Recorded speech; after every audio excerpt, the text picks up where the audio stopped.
여호수아서 3장 7절에서 17절까지의 말씀입니다. 여호수아서 3장 7절에서 17절까지 구약성경, 제가 가진 성경으로는 323쪽에 또는 이쪽에 기록되어 있겠습니다. 찾으신 줄 알고 제가 봉독해 드릴 테니 말씀을 보시고 들으시기 바랍니다. 여호와께서 여호수아에게 이르시되 내가 오늘부터 시작하여 너를 온 이스라엘의 목전에서 크게 하여 내가 모세와 함께 있었던 것 같이 너와 함께 있는 것을 그들이 알게 하리라. 너는 언약궤를 맨 제사장들에게 명령하여 이르기를 너희가 요단 물가에 이르거든 요단에 들어서라 하라. 여호수아가 이스라엘 자손에게 이르되 이리 와서 너희 하나님 여호와의 말씀을 들으라 하고 또 말하되 살아계신 하나님이 너희 가운데 계시사 가나안 족속과 헷 족속과 히위 족속과 브리스 족속과 기르가스 족속과 아모리 족속과 여부스 족속을 너희 앞에서 반드시 쫓아내실 줄을 이것으로서 너희가 알리라. 보라, 온 땅에 주의 언약궤가 너희 앞에서 요단을 건너가나니 이제 이스라엘 지파 중에서 각 지파에 한 사람씩 12명을 택하라. 온 땅의 주 여호와의 궤를 맨 제사장들의 발바닥이 요단물을 밟고 멈추면 요단물 곧 위에서부터 흘러내리던 물이 끊어지고 한 곳에 쌓여 서리라. 백성이 요단을 건너려고 자기들의 장막을 떠날 때에 제사장들은 언약궤를 메고 백성 앞에서 나아가니라. 요단이 곡식 거두는 시기에는 항상 언덕에 넘치더라. 궤를 맨 자들이 요단에 이르며 궤를 맨 제사장들의 발이 물가에 잠기자 곧 위에서부터 흘러내리던 물이 그쳐서 사르단에 가까운 매우 멀리 있는 아담 성읍 변두리에 일어나 한 곳에 쌓이고 아라바의 바다 여매로 향하여 흘러가는 물은 온전히 끊어지매 백성이 여리고 앞으로 바로 건널새 여호와의 언약궤를 맨 제사장들은 요단 가운데 마른 땅에 굳게 섰고 그 모든 백성이 요단을 건너가기를 마칠 때까지 모든 이스라엘은 그 마른 땅으로 건너갔더라. 아멘. 한국 최초의 선교사라고 불려지는 로버트 저메인 토마스 선교사님 아시죠? 대동강변에서 순교하신 토마스 선교사님, 그리고 중국의 선교의 아버지라고 불려지는 허드슨 테일러라고 하는 선교사님, 그리고 마지막으로 아프리카의 가장 위대한 친구이자 또한 아프리카 선교의 선구자라고 일컬음을 받는 데이비드 리빙스턴이라고 하는 선교사님, 혹시 다 들어보셨지요? 이 선교사님들의 여러분 공통점이 무엇인지 아십니까? 이 세 분의 선교사님들의 공통점, 그것은 바로 이들이 다 20대의 젊은 청년들이다라고 하는 것입니다.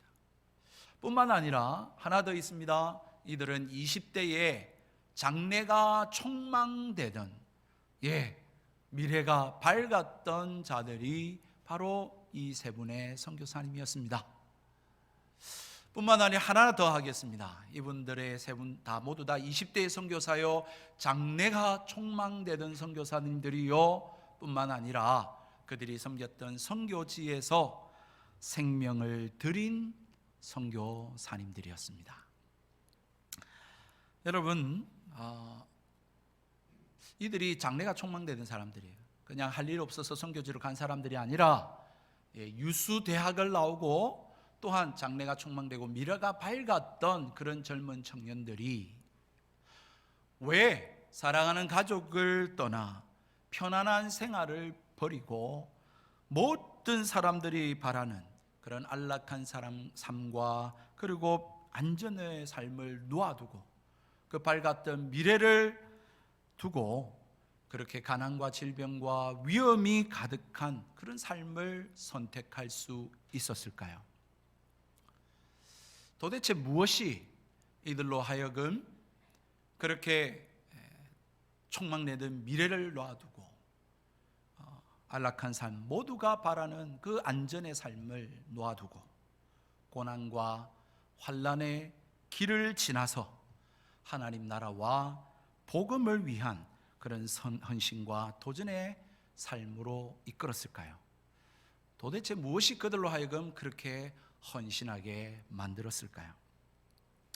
이스라엘 백성이 드디어 애굽에서 출애굽하여 40년 동안의 그 고생이 끝인 그 광야의 삶을 끝내고 이렇게 숨가쁘게 이제 약속의 땅 가나안 땅을 앞둔 그 요단강 앞에 도달하게 되어졌습니다. 이 얼마나 기다리고 기다리던 순간입니까? 그런데 그 고생 끝에 낙이 와야 되는데 아직까지 건너야 할 하나의 장애물이 있었습니다. 그것은 다름 아닌 요단강이었습니다. 이 요단강을 건너야만 하나님께서 약속하신 젖과 꿀이 흐르는 땅 가나안 땅에 들어갈 수가 있는 것이죠. 그런데 이스라엘 백성이 어떻게 이 요단강을 건널까요? 하나님의 말씀은 단순했습니다. 8절 말씀에 보니까 요단 물가에 들어서라 라고 하는 것입니다. 우리가 지난주에도 생각해보고 살펴보았지만 여호수아는 여리고성 정탐을 보고를 받고 난 이후에 요단강 도하를 준비하는데 세 가지의 준비를 하게 합니다. 그것은 무엇이냐면 안주하고 또 그렇게 풍요로웠던 그 시딤의 땅을 떠나 익숙한 그곳을 떠나서 요단강으로 향하는 것이었습니다. 두 번째는 레위 제사장들이 맨 언약궤의 뒤만 바라보고 그 언약궤를 따르라 라고 하는 것이었습니다. 세 번째는 스스로 성결하라 라고 하시면서 제사장들이 지키고 행하는 그 정결법 규례를 따라 그들의 삶을 거룩한 생활로 살아가도록 하는 것이었습니다. 여러분 어떻습니까? 이러한 준비들이 요단강을 건너는데 필요한 것들입니까? 여러분 우리가 생각해 보았지만 이건 요단강 건너는 것하고는 아무런 상관이 없습니다. 뿐만 아니라 요단강을 건너서 가나안 땅을 정복하는 것하고는 이건 맞지 않는 일이지요. 모세가 죽고 여호수아가 지도자가 된 지 얼마 되지 않은 상황입니다. 아무리 이스라엘 지파들이 다 여호수아에게 충성하기로 맹세하고 서약하기는 했습니다만은 아니 가나안 땅을 정복하고 들어가자는데 요단강을 건너자고 하는데 배를 준비하는 것도 아니고 또 다리를 놓는 것도 아니고 얕은 물가를 찾는 것도 아니고 전쟁을 위한 어떤 전쟁 연습이나 준비를 하는 것도 아니고 아니 말도 안 되고 상식에 맞지도 않는 요단강을 그냥 무작정 들어서라고 말하니 여러분 어떻습니까? 충분히 이 여호수아의 리더십에 여러분 이의를 제기할 만하지 않습니까? 충분히 그럴 수 있죠. 상식에 맞지 않는 명령과 지시에 대해서 반대할 수 있는 상황입니다. 여러분 여호수아 역시 그것을 모르는 바가 아니었습니다.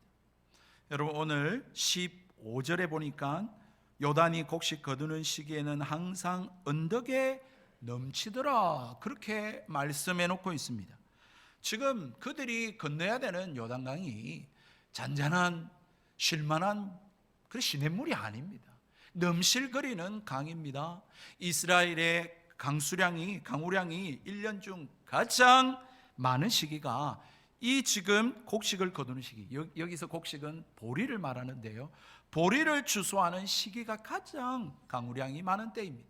그래서 그때의 요단 강물은 깊이가 3m에서 4m 정도 되고 폭은 약 한 30m에 이르는 그러한 강이 되어져 버립니다. 그래서 어린아이가 건너기에는 불가능합니다. 여인들과 노약자들이 건너기는 생각을 못하는 강입니다. 뿐만 아니라 그들이 가져왔던 짐들과 또한 가축들을 가지고 요단강을 건너는 것은 이거는 무리인 것이지요. 상식적으로 안 맞는 일입니다. 그런데도 여호수아는 강을 건너기 위해서 준비하라고 하는 것이 다리를 만드는 것도 아니고 배를 만드는 것도 아니고 얕은 강물을 찾는 것도 아니라 그냥 들어서라는 것입니다. 여호수아가 준비한 것은, 그리고 이스라엘 백성으로 하여금 준비시킨 것은 그 어떤 다른 인간적인 방법이 아니라 하나님의 약속의 말씀을 붙드는 그 믿음 준비시킨 것 뿐이었습니다. 사랑하는 성도 여러분, 우리가 하나님 말씀을 읽고 주일마다 이렇게 예배하는데 이 하나님의 말씀과 이 성취, 이 말씀이 이루어지는 것 사이에는 여러분 갭이 있습니다. 좀 간격이 있어요. 하나님께서 자식 하나 없는 아브라함을 75세에 부르시면서 내가 너로 큰 민족을 이루겠다라고 말씀하셨습니다. 큰 민족을 이루겠다는데 자식을 안 주시는데 여러분 100세가 되었어야, 25년이 지난 100세가 되었어야 아들 하나 하나님이 주셨습니다. 여러분, 하나님께서 다윗을 왕으로 삼기 위해서 사무엘 선지자를 보내어서 그의 머리에 기름을 부었는데 그때가 10대 때입니다. 10대 청소년 때입니다. 여러분, 그때 기름을 부었는데 왕이 언제 된 줄 아십니까? 헤브론의 왕이 되었을 때가 30세라고 성경에 기록해 놓고 있거든요. 그런데 통일 왕국을 이루기까지는 헤브론에서 약 7년 6개월을 왕위에 있었으니까 약 37세 이후가 됩니다. 그러니까 청소년 시기에 왕으로 기름 부음 받았다가 진짜 왕이 된 것은 약 20여 년이 또한 지난 이후였어요. 여호수아에게도 오늘 마찬가지죠. 모세를 뒤로 끌어떨림으로 지도자가 되어졌는데, 여러분 우리가 살펴봤지만 여호수아서 1장에 하나님이 함께 해주겠다, 너로 인하여 땅을 정복하게 해주겠다, 내가 너와 함께 하겠다고 약속하신 이후에 여러분 오늘 7절에 와서야 하나님 뭐라고 말합니까? 여호와께서 여호수아에게 이르시되 내가 오늘부터 시작하여 너를 온 이스라엘 목전에서 크게 하겠다, 그렇게 말씀하고 계시는 것입니다. 사랑하는 성도 여러분, 하나님의 말씀에는 때로 그 약속과 성취 사이에 길고 짧은 시간적 간격이 있음을 기억하시기를 바랍니다. 당장 이루어지지 않는다고 하나님 이런 말씀에는 그는 왜 이렇습니까? 그렇게 하지 마시고요. 이 시간에 간격이 있다는 것을 꼭 기억하셔야 돼요. 물론 그 시간의 간격이 참 우리로 하여금 힘들게 만드는 것이 사실입니다. 때로는 고난이 옵니다. 비난이 옵니다. 시련이 오는 것이 맞습니다. 하나님이 자식을 주시겠다고 했는데 25년 동안 안 주시는 거예요. 여러분, 사람들이 뭐라 하겠습니까? 어이구, 그걸 믿나? 네가 지금 나이가 75세인데 무슨 자식이 있겠노? 그걸 약속을 믿나? 이 바보스럽게. 여러분, 그렇게 조롱하지 않고 비웃지 않았겠습니까? 여러분, 다윗이 왕으로 세우겠다고 기름을 부음 받았는데 그에게 온 것은 미움과 시기와 질투와 그의 목숨을 빼앗으려고 하는 일들만 가득했습니다. 집을 나와가지고 여러분 사막으로, 광야로 늘 쫓겨다니면서 그렇게 도망다니는 신세가 되어졌습니다. 사람들이 뭐라 하겠습니까? 네가 무슨 왕이 되겠노? 이렇게 지금 군사들도 없고 니를 따르는 사람들은 다 비리비리한 사람들이고 이 무슨 네가 왕이 되겠냐라고 여러분 조롱하고 비웃지 않았겠습니까? 여러분, 여호수아도 마찬가지죠. 하나님 함께 하겠다, 네가 밟는 땅 다 내게 주겠다, 그 약속을 했는데 여러분 지금 이 요단강 이르기까지 아무런 일이 일어나지 않습니다. 요단강에 지금 이르긴 이뤘는데 또 요단강이 떡하니 막혀져 있네요. 사람들이 이 리더십이 뭔가 문제가 있는 거 아니냐고 여러분 그렇게 웅숭거리고 수근거리지 않겠냐는 것입니다. 여러분, 그럴 때에 어떻게 해야 되겠습니까? 여호수아가 이런 상황에서 여러분 무엇을 붙들어야 되겠습니까? 그것은 다름 아닌 하나님의 말씀인 것이지요. 여러분, 지금 하나님께서 또다시 여호수아에게 나타나셔서 말씀하고 계시잖아요. 여호수아 1장에 나타나신 그 하나님이 똑같은 말씀을 여호수아에게 하고 있습니다. 내가 오늘부터 시작하겠다, 너와 함께 하겠다, 그렇게 또 말씀하고 있습니다. 뿐만 아니라 지금 여호수아가 어떻게 하고 있습니까? 이스라엘 백성들 다 불러 모으고는 또다시 약속의 말씀을 주고 계십니다. 그 약속의 말씀이 여러분 어떤 말씀입니까? 이것은 아브라함에게 창세기 15장에 하셨던 말씀이에요. 여러분이 이 말씀은 또 출애굽기에 모세에게 하셨던 말씀이에요. 출애굽기 3장에 그 말씀이 무엇이냐면 바로 9절과 10절의 말씀입니다. 여호수아가 이스라엘 자손에게 이르되 이리 와서 너희 하나님 여호와의 말씀을 들으라 하고 또 말하되 살아계신 하나님 너희 가운데 계시사 가나안 족속과 헷 족속과 히위 족속과 브리스 족속과 기르가스 족속과 아모리 족속과 여부스 족속을 너희 앞에서 반드시 쫓아내실 줄을 이것으로써 너희가 알리라. 아멘. 이 말씀이 여러분 아브라함에게 창세기 15장에 말씀한 거라니까요. 여러분 출애굽기 3장에 모세에게 하셨던 말씀이라니까요. 이 말씀이 여호수아 1장에 하셨던 말씀이라니까요. 그런데 또다시 이 말씀을 또 하고 계시는 거예요. 여호수아가 이스라엘 백성에게 또 하고 있어요. 무엇입니까? 우리로 하여금 앞에 장애물이 놓일 때에 약속의 말씀 붙들고 믿음으로 그렇게 살려고 하는데 세상 사람들이 뭐라고 말합니까? 아이고, 니 왜 그렇게 사노? 교회 간들 밥이 나오나 떡이 나오나, 일요일날 쉬면 되고 놀러도 좀 가고 세상 무슨 재미로 사냐? 이건 저희 친구들이 저한테 하는 말입니다. 참 목사로 사는 것, 그렇죠. 참 재미없는 삶이거든요. 무슨 재미로 사냐? 아니, 지금 먹고 살기도 힘들고 코로나로 힘든데 뭘 한다고 그렇게 하나님 앞에 드리냐? 안 믿는 남편들이 하는 말이죠. 세상 사람들이 그렇게 조롱합니다. 왜 그렇게 사는지 비난하고 조롱하고, 또한 우리의 삶이 막 넉넉하고 형통하고 막 이러면 좋은데 또 우리의 삶에 고난이 오고 어려움이 오고 또 문제가 찾아오네요. 참 이렇게 우리가 예수 믿고 이 세상 살 때에 교회를 떠나게 만들고 믿음을 떠나게 만들고 말씀대로 살지 못하게 만드는 그러한 비난과 조롱과 어려움과 시련과 고난이 찾아오는 것입니다.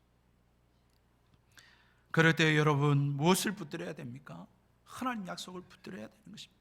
여호수아도 그랬을 것이요, 지금 이스라엘 백성이 이렇게 약속의 말씀 붙들고 오기는 왔는데 배가 있는 것도 아니요, 다리가 있는 것도 아니요, 지금 이 넘실거리는 홍해를, 요단강을 어떻게 건너나? 라고 하면서 여러분 수군수군 되고 그래서 마음이 불안하고 지금 동요가 되지 않겠습니까? 여호수아는 그것을 너무너무 잘 알고 이스라엘 백성들을 다시금 말씀 앞으로 불러 이 일들을 이루고 있다라고 하는 사실입니다. 뿐만 아닙니다. 여러분, 왜 우리가 이 말씀을, 이 작업을 또 해야 됩니까? 왜냐하면 요단강을 들어서야 되거든요. 요단강을 건너야 되거든요. 지금 넘실거리는 물을 보면서 이 요단강에 들어서야 되는데 하나님의 언약궤를 맨 이 제사장들이 그 넘실거리는 요단강을 보면서 여러분 머뭇거리고 주저하면 이스라엘 백성이 어떻게 되겠습니까? 지금 1km 앞에 떨어져 있는 그 언약궤를 맨 여러분 제사장들이 그 언약궤를 메고 넘실거리는 물 앞에 하나님은 들어서라고 하는데, 아이고야, 이 들어서다가는 우리 다 휘말려서 이렇게 다 휩쓸려 죽을 것 같은데, 여러분 이렇게 머뭇거리고 망설였다면 이스라엘 백성들이 다 두려워하고 불안해하고 여러분 더 건너지 못하지 않겠습니까? 그러니 여호수아가 하나님 말씀을 다시금 상기시키면서 제사장들에게, 이스라엘 백성들에게 여러분들이요, 다시 말씀을 주셨으니 이 말씀대로 우리 하십시다 라고 하면서 지금 이렇게 독려하고 권면하고 있다라고 하는 사실인 것입니다. 하나님이 다 물려쳐 주겠다고 했다. 저 약속의 땅, 가나안 땅 주시겠다고 했다. 요단강 들어서라고 한다. 그러면 들어가자. 그렇게 말하고 있는 것이지요. 앞서두에서 아프리카의 가장 위대한 친구이자 아프리카 선교의 선구자이셨던 데이비드 리빙스톤이라고 하는 선교사님이 아프리카에서 16년을 섬기셨는데요, 섬기고 난 이후에 스코틀랜드로 돌아오셨습니다. 그리고는 자기의 모교인 글래스고우라고 하는 대학, 아까 사진 좀 지나갔는데 그죠?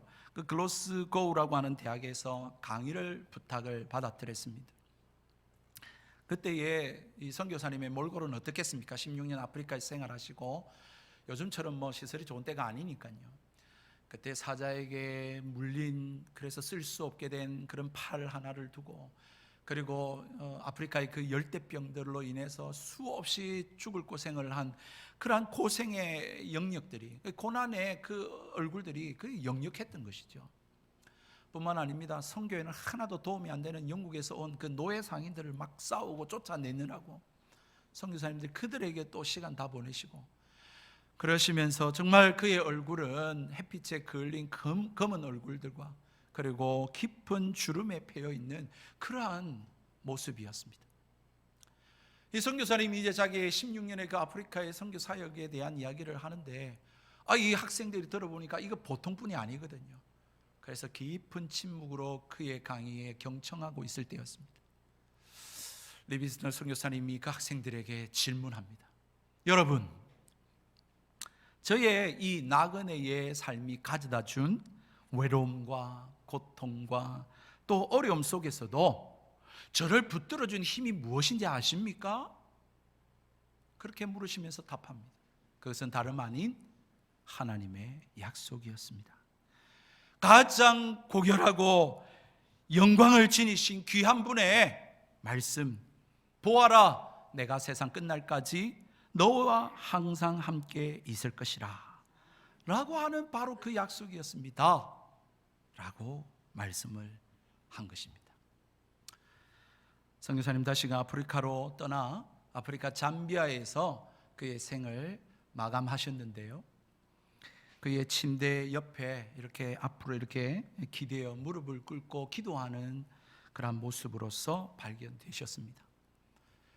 그의 침상 옆에는 성경책이 놓여져 있었고 펼쳐져 있었는데 그 펼쳐져 있는 부분이 마태복음 28장이었습니다. 그리고는 마태복음 28장 20절, 내가 너희와 항상 함께 있으리라. 그 말씀 옆에 나의 가장 존귀한 분의 말씀이라고 하는 메모가 적혀져 있었다고 합니다. 사랑하는 성도 여러분, 그리스도인들이 그렇습니다. 그리스도인이 누구냐? 예수 믿는 성도가 어떤 자들이냐라고 묻는다면 바로 하나님의 약속의 말씀을 붙들고 믿고 살아가는 자들이다, 그렇게 정의 내릴 수 있습니다. 좀 말이 어렵습니까? 쉽게 말씀드리면 하나님의 약속의 말씀에 살고 하나님 약속의 말씀에 죽는 자들이 그리스도인입니다. 왜 그렇습니까? 여러분, 이 약속의 말씀이 성취될 것이기 때문에 그렇습니다. 여러분, 하나님은 약속하시는 분이시기 때문에 그렇습니다. 그래서 언약의 하나님이라고 부르는 거예요. 하나님은 약속하시고 그 약속을 신실하게 이루시고 성취하시고야 많은 분이시기에 오늘날 하나님을 아버지라 믿고 예수님을 구주로 믿는 자들은 약속의 말씀 붙들고 그 말씀 따라 살다가 죽는 자들이 바로 그리스도인인 거예요. 그래서 이 약속의 말씀 붙들고 믿음을 갖습니다. 이 약속의 말씀 붙들고 어려운 상황 속에서도 이겨냅니다. 인내합니다. 그리고 승리하며 하나님의 역사를 바라보며 살아가는 자들이 바로 그리스도인이라고 하는 사실인 것입니다. 이러한 약속의 백성들이 되는 저와 여러분 되기를 주님의 이름으로 축복합니다. 우리 영상으로 예배드리는 일산백석의 모든 성도들이요, 다 하나님의 말씀 붙들고 이 말씀대로 살아가시기를, 그래서 승리하시기를 주님의 이름으로 축복합니다. 여호수아는 이렇게 약속의 말씀 근거해서 요단에 들어서라 그렇게 말하는데, 이는 그가 이미 경험해 보았기 때문에 이렇게 말할 수 있는 것입니다. 그래서 어떻게 역사가 쓰여질지 구체적인 설명을 이제 8절 이후에 하고 있는 것입니다. 여러분, 그는 이미 모세를 가방 들고 쫓아다닐 때 홍해를 건넌 장본인이었습니다. 그러니까 홍해가 어떻게 갈라지고 어떻게 그 홍해를 마른 땅으로 걷는지, 여러분, 그는 생생하게 눈으로 본 자요, 체험한 자요, 경험한 자였습니다. 그렇기 때문에 지금 광야 세대, 홍해를 건너보지 못했고 홍해를 건널지라도 어릴 적에 건넜던 기억이 없는 자들을 향하여 그는 이 하나님의 약속의 말씀을 붙들고 도전하는 것입니다. 용기를 불어넣고 있는 거예요. 믿음을 심어주고 있는 거예요. 왜? 자기는 경험해봤거든요. 사랑하는 우리 일산백석의 성도 여러분, 자녀들에게 오늘날 이 믿음을 전수해 줄 수 있는 저와 여러분 되기를 주의 이름으로 축복합니다. 정말로 그렇기 위해서는 여러분들이 하나님의 역사를 체험하고 경험하는 삶 믿음이 되셔야 되는 줄 믿습니다. 그래야 말해줄 수 있는 것이죠. 자녀들에게 오늘 하나님을 예배하지 않고 믿음으로 살지 않는 자녀들에게 하나님 살아계신다, 진짜 성경이 진리다, 천국과 지옥이 있다, 다른 무엇보다도 너 예수 믿어라, 하나님 예배해야 된다, 그래야 네가 산다, 그렇게 말해줄 수 있는 부모들이 다 되시기를 주님의 이름으로 축복합니다. 그러나 산 믿음의 증인들 되시기를 바랍니다. 여러분, 지금 여호수아는 그렇게 도전하면서 이제 앞으로 나아가기를 말하고 있는데, 여러분, 어떤 일이 일어납니까? 어깨에 언약궤를 맨 제사장들이 그 넘실거리는 여러분 요단 강물을 보면서 주저하지 않고 요단강에 들어갑니다. 들어가자 어떤 일이 일어납니까? 여러분, 지금 흐르던 강물이 끊기는 것입니다. 그리고 뿐만 아니라 그 흐르던 강물들이 벽을 이루면서 세워지는 것입니다. 그리고는 지금 마른 땅이 드러나는 거예요. 이런 역사와 기적이 일어나게 되는 것입니다. 여러분, 지금 보십시오. 상류 쪽에 흐르는 이 강물이 쌓인다라고 이야기하는데 16절에 보면 곧 위에서 흘러내리던 물이 그쳐서 사르단 가까운 매우 멀리 있는 아담 성읍 변두리에 일어나 한 곳에 쌓이고, 그렇게 이야기합니다. 이 쌓이다라고 하는 히브리어 원어는 파도라는 뜻을 가지고 있는 단어입니다. 그러니까 여러분, 파도를 칠 때 이렇게 약간의 벽이 생기잖아요. 그것이 조그만 파도는 그렇지만 큰 파도는 하나의 벽을 이루는 것처럼 요단강물이 위에서부터 물이 점점점 여러분 감해지면서 파도를 치면서 이렇게 벽을 세워서 더 이상 흐르지 않고 여러분 이렇게 벽이 쌓여지는 것입니다. 그걸 지금 이스라엘 백성이 눈으로 보는 거예요. 그게 어디서부터 이르렀다고요? 저 위에 아담이라고 하는 성읍으로부터 그것이 지금 벽이 점점점 뒤로 가면서 쌓여지는 거예요. 지금 이스라엘 백성들이 있는 그 요단 앞 요단강까지 25km나 되는 거리입니다. 그래야 200만 명이 순식간에 지나가죠. 여러분, 이러한 놀라운 역사를 여러분 이들이 지금 눈으로 보는 것입니다. 이들이 지금 체험하는 것입니다. 여러분, 이걸 보면은 그게 하나님이 어떤 분이라고 하는 설명이 무슨 필요가 있겠습니까? 다른 말이 필요 없는 것이죠. 정말 이들은 환호성을 질렀을 것입니다. 와 하며 박수를 쳤을 것입니다. 그리고는 이들은 요단강을 바닥으로 마른 땅으로 건너고 12지파의 대표를 뽑아서 요단강 그 한가운데 있는 돌들을 취하여 기념비를 세우게 만듭니다. 그런 놀라운 역사와 기적을 경험하는 거예요. 사랑하는 성도 여러분, 하나님께서 믿음으로 이 약속의 말씀을 따라 순종하는 자들을 결코 실망시키는 분이 아니심을 믿으시기를 주의 이름으로 축복합니다. 하나님이 약속하신 것을 반드시 이루고야 마는 분이세요. 400년 전에 아브라함에게 하신 약속 아닙니까? 여러분, 출애굽할 때에 모세에게 약속하신 거 아닙니까? 그 약속을 하나님께서 이루시기 위해서 다시금 말씀으로 격려하고 계시고 요단강 앞에 서게 하시고 그 요단강물을 다시금 마르게 하심으로 말미암아 정말로 이스라엘 백성이 마른 땅을 건너는 놀라운 기적을 체험하게 하신 것이죠. 정말로 이 약속의 말씀을 붙들기 전에는 그 요단 강물이, 넘실거리는 그 강물이 두려움의 강이요 죽음의 강이었는지는 몰라도 약속의 말씀 붙들고 하나님을 믿는 이 이스라엘 백성들에게는 이것이 놀라운 은혜의 강이 되어졌고 놀라운 역사의 체험의 현장이 되어졌다라고 하는 사실인 것입니다. 이러한 놀라운 은혜가 저와 여러분에게 임하기를 주의 이름으로 축복합니다.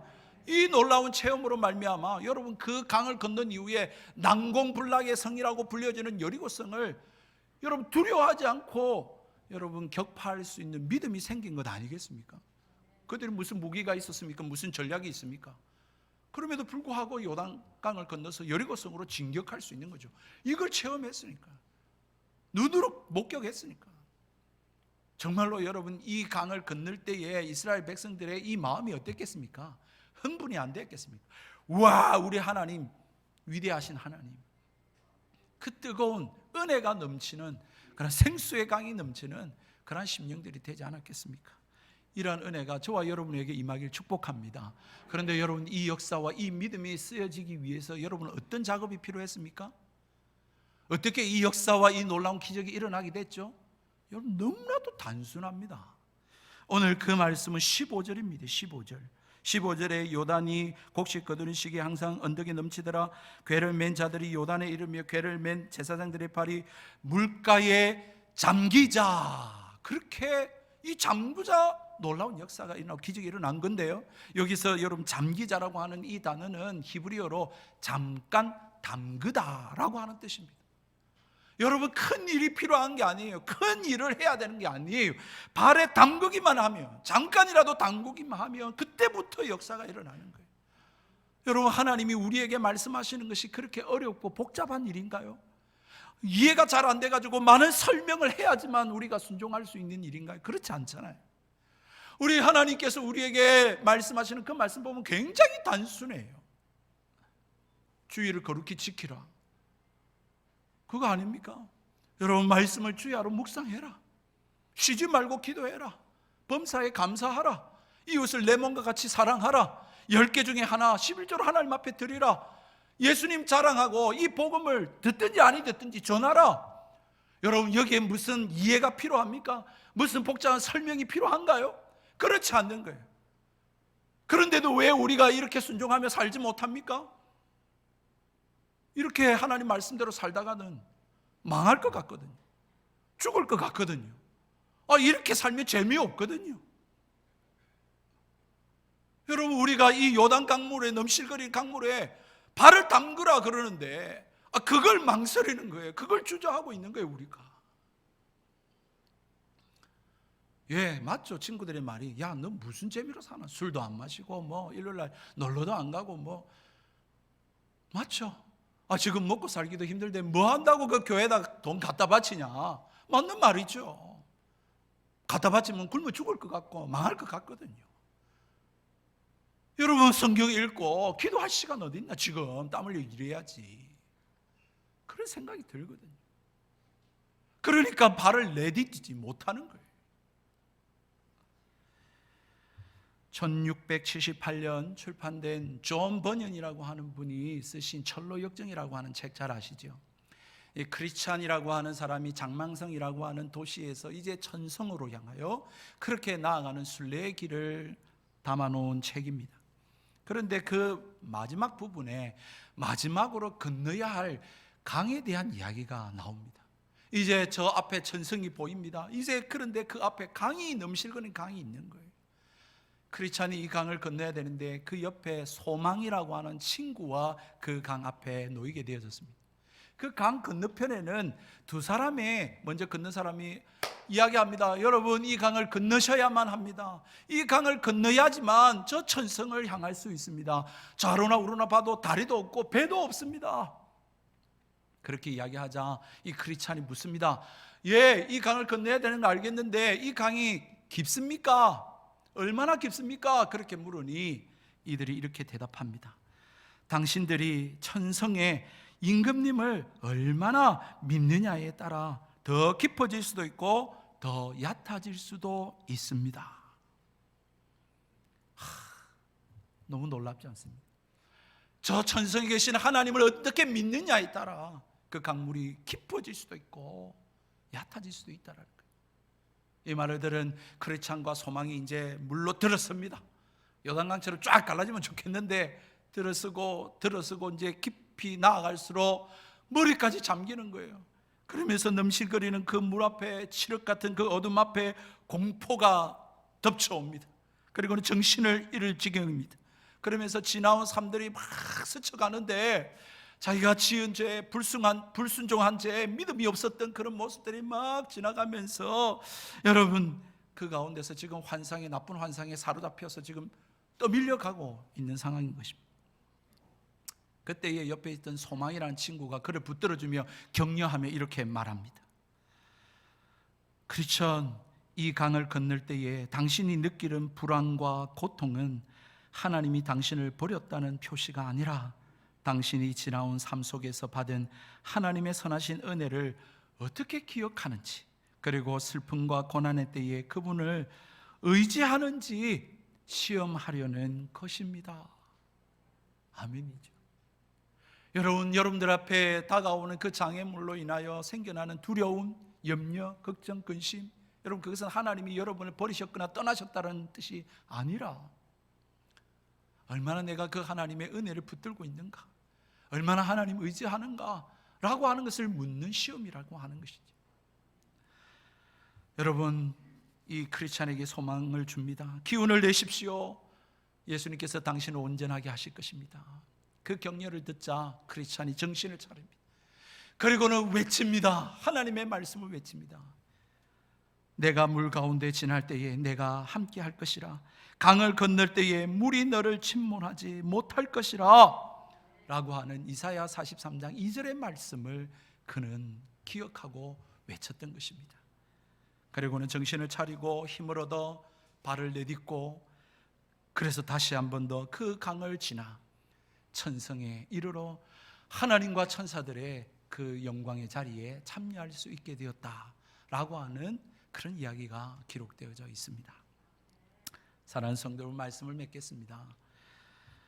이 강이라고 하는 것은 누구나 건너야 하는 고난과 시련과 죽음의 강을 의미합니다. 이 강을 누구나 다 건너야 되는 것입니다. 건너지 않고서는 하나님께로 나아갈 수가 없습니다. 그런데 여러분, 철로역정에서 이야기하는 것처럼 여러분, 이 강은 누구나 다 건너야 되는데 어떤 사람에게는 두려움의 강이요 죽음의 강일는지 모르겠지만 예수님이 나의 구주 되심을 믿고 하나님의 약속을 붙드는 사람들에게는 이것이 두려움과 죽음의 강이 아니라 하나님의 은혜를 경험하고 하나님의 기적을 경험하는 그러한 강이 될 줄을 믿습니다. 여러분 삶에 어떤 장애가 있으십니까?